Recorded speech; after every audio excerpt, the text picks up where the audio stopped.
My name's Terry Lawson. I'm the interim head teacher at Acacia Hall, which is part of the Kisimul School group here in Lincolnshire. My day-to-day activities are the running of Acacia Hall School and ensuring that the learning outcomes are met for the young people. So the aim for the young people that we support is to ensure that they are the best versions of themselves that they can be, and that they can be part of the wider community, and that they can develop their life skills and their independent skills, and also their interests and their emotional resilience as well, so that when they leave us, we've put all those things in place. They don't need the staff there to be structured and supporting for them. It's all about themselves and taking that learning onto the future. Approach and ethos at Acacia Hall, and one of the reasons why we are so successful for the young people that we support, is the fact that we offer a structured environment, an environment that we can tailor to meet the individual needs of the young people. And obviously they'll be working as part of a class group, and they'll be helping to develop those social interactions as well, and that's really important, that peer-to-peer relationship, and we encourage that and develop that as meaningful for the young people. But what we really do is we offer a structured environment for the young people, so they're aware of what's expected of them, and also we put the challenge in place that young people need to build that resilience and that internal resilience, so they can manage things when there are challenges, because the world does offer challenge, and we need to support the young people to manage that themselves. The curriculum at Acacia Hall, we follow a semi-formal approach that's underpinned by a thematic overview for each term. Some of the ones that we've explored recently have been science fiction, which has been a real success for the young people, and life under the microscope. The 5 key areas that we really focus on in our curriculum, so that's communication, language and literacy, life skills, creative learning, physical and mental well-being, and culture and community. As part of those strands, we support the young people to really embrace and expand their own knowledge through a range of classroom-based learning, or it might be actual contextual learning, and a mixture of the two helps us support the young people and make it meaningful for them. So the young people that we support at Acacia Hall, they're really promoted to enjoy and explore different aspects of multiculturalism and actually modern Britain society, and that's done through a whole range of activities that are meaningful for the young people that we support. So that might be art, music, dance, food. It could be the case of having external visitors come on site and deliver those as well. So it's about actually making learning meaningful for the young people.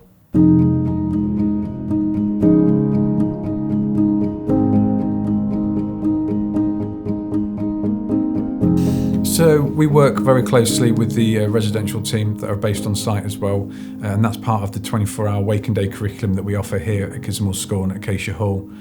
That means that the young people have specific learning outcomes that are set by the class teachers, but that's also working in conjunction with the residential and care teams as well, so that these outcomes are measured throughout the young person's day. As we know, our young people that we support don't learn in linear ways, and actually learning in the context in their home environment is equally as important as it is in the school environment. If a young person learns to do some functional skills or some life skills in school, such as making a meal, it's great that we can see to transfer that across to the care setting as well, and we know that they've actually managed to generalise and maintain those skills as well.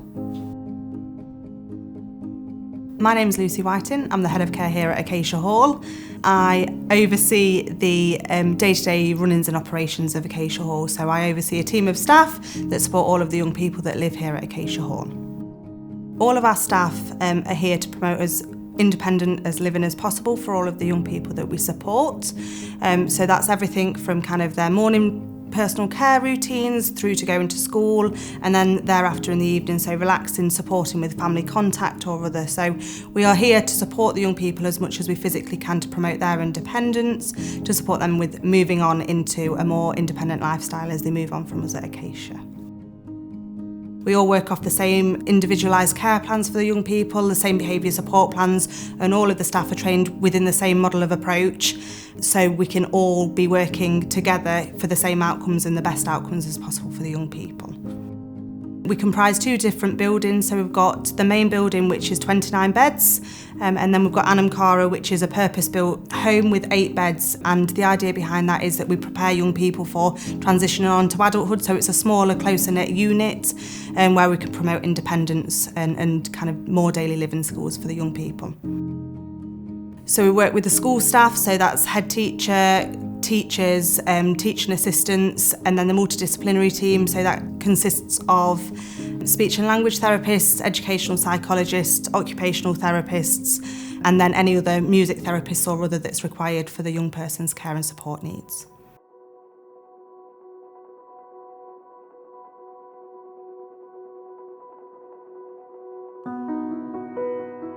Kisimul has its own on-site psychology and therapist team. We work collaboratively with the wider multidisciplinary team, with individuals, families and other professionals to promote the health, well-being and best interests of the people who use our services. We work closely with education and care colleagues to help the people we support develop and generalise their knowledge, skills and experience. We ensure that a person's admission, time within our services and any transitions are fully supported. We will assess the functions of behaviour and then put together plans to help promote a person's skills and their well-being and their safety. So these plans will consist of primary proactive strategies. So this is about what a person needs on a day-to-day basis to help them feel safe, connected and emotionally regulated. So this could include visual supports to help them with their communication, it could include physical activities that they enjoy, and it could include particular routines that give them security. The plan will also include secondary reactive strategies. So this is about what a person needs to help them de-escalate when they're feeling anxious or in distress and displaying behaviours of concern. So this may include something like emotion coaching, where we would help a person identify and process their emotions, and we would model how they can safely manage those emotions. We would also have clear plans to help a person if they were to reach behaviour crisis to protect their safety. These plans are reviewed regularly in line with the person's changing needs, and happiness, well-being and quality of life are the target outcomes.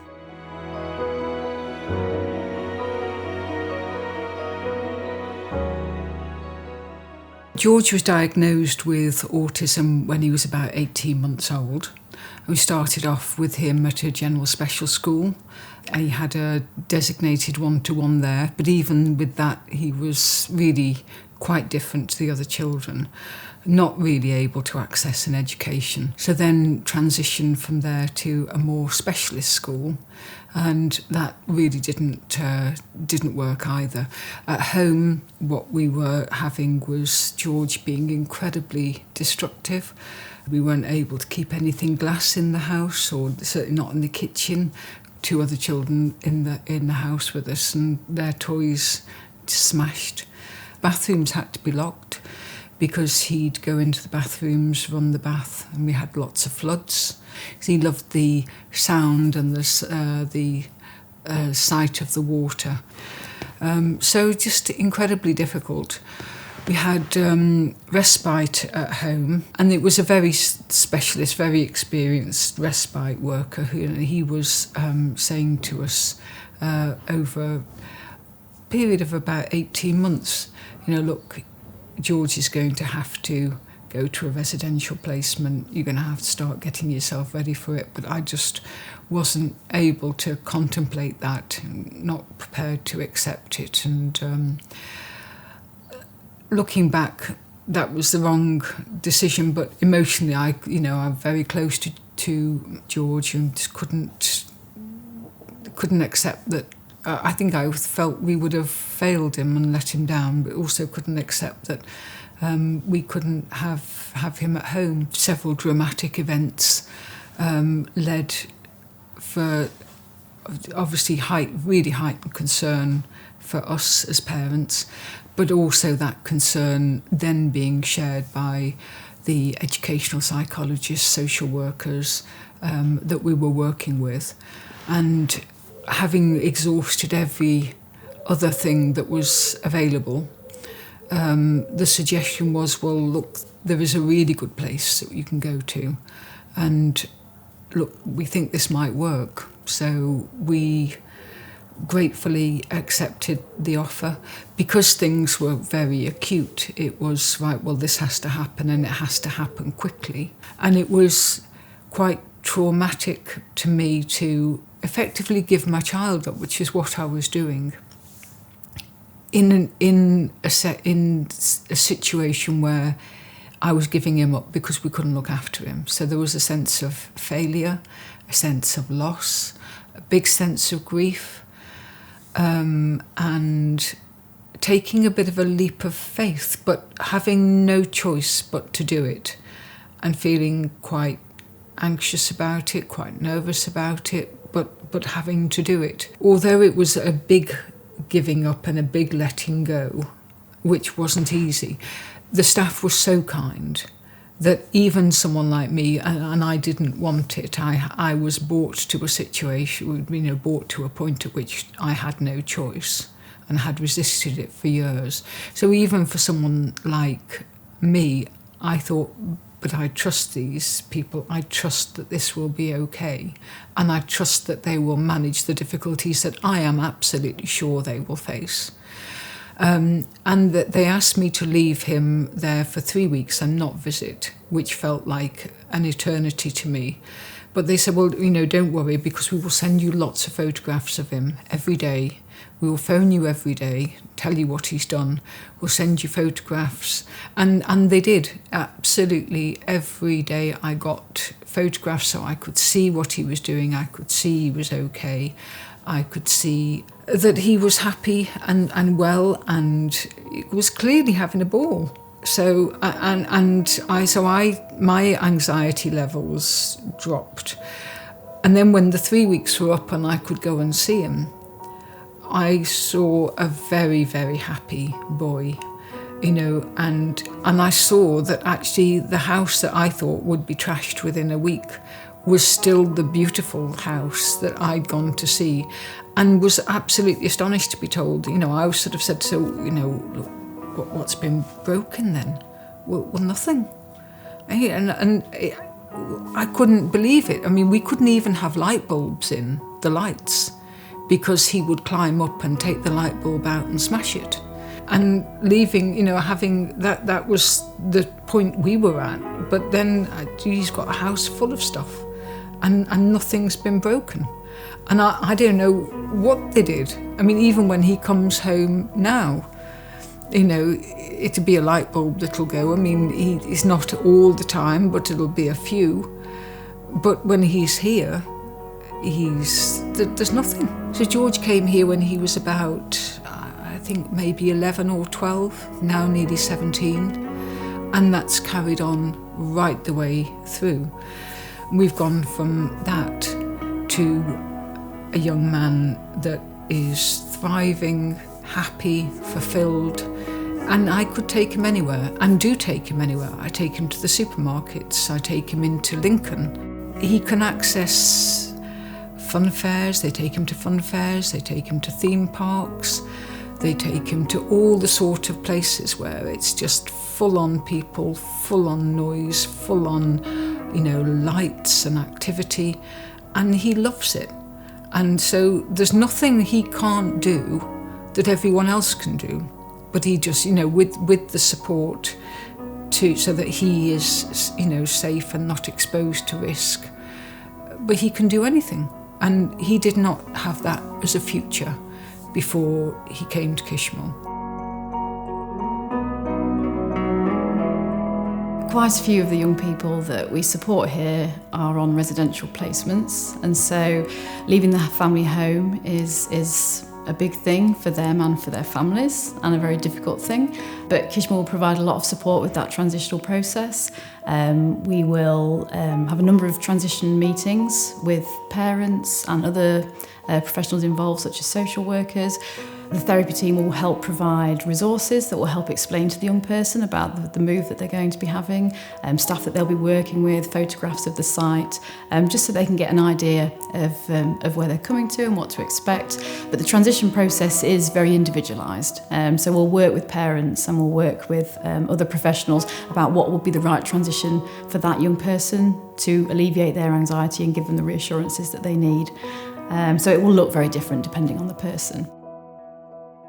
It's a difficult process, but I think parents are happy and relieved when they see that their child's in an environment, a specialist environment, where their needs can be met and they're making progress. And although it's difficult to not be with your child every day, when you know that that was a decision that was in their best interest so that they can get the specialist input they need.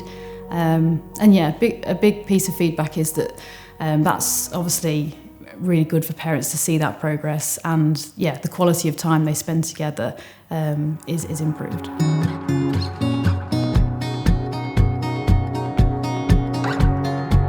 on-site facilities that we have at Acacia Hall, we have an on-site farm that has sheep, pigs, goats, guinea pigs, chickens, ponies, and it's a really, really valuable resource for the young people that we support because it helps them to develop a whole range of skills in a meaningful context.